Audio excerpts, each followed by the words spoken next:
Before we examine specific verses, we need to establish a principle. Because without understanding this principle, certain passages will always seem to say more than they actually require. The principle is agency. And it is not a modern theological invention. It is the legal and cultural framework of the ancient world, in which every word of the New Testament was written. An agent is someone authorized to act on behalf of another. The agent speaks with the sender's voice. The agent acts with the sender's authority. The agent carries the sender's name. And in ancient Jewish law, this principle had a specific name, the shaliach.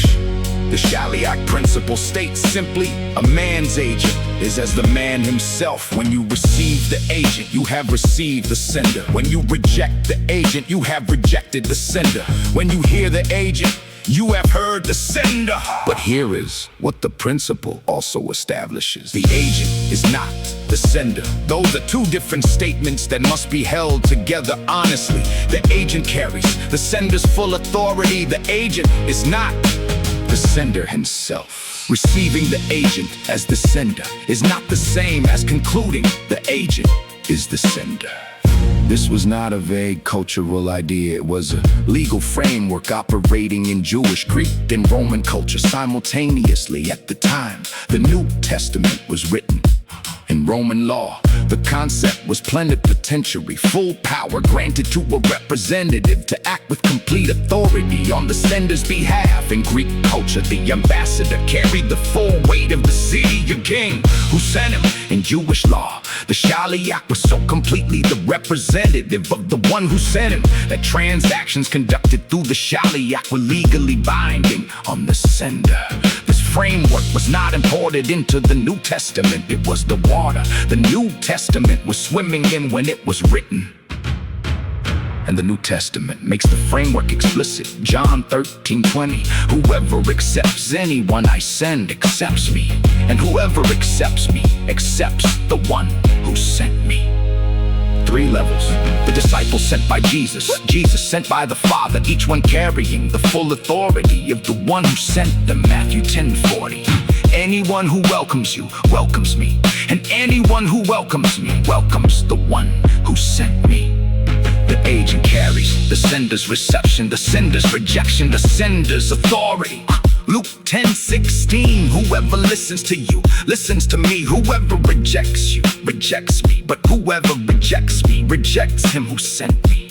The language is consistent, deliberate, and assumes a framework the audience already understood. When Jesus says, anyone who has seen me has seen the Father, John 14:9, the agency framework explains that plainly. The agent who perfectly represents the sender reveals the sender through himself.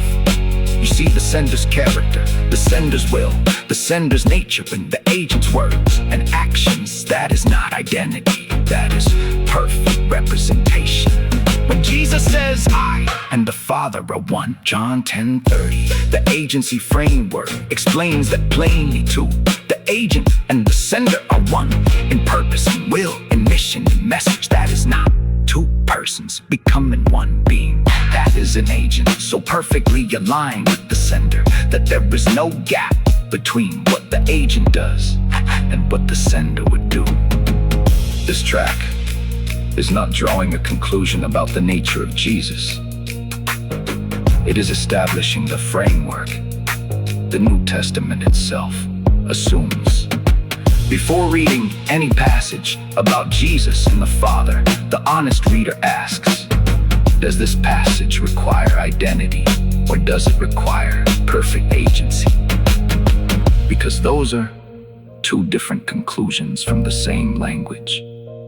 And the framework the New Testament was written within is the framework of the shaliach, the agent who is as the sender without being the sender himself. Read the text within the framework it was written in. Let it say, what it actually requires.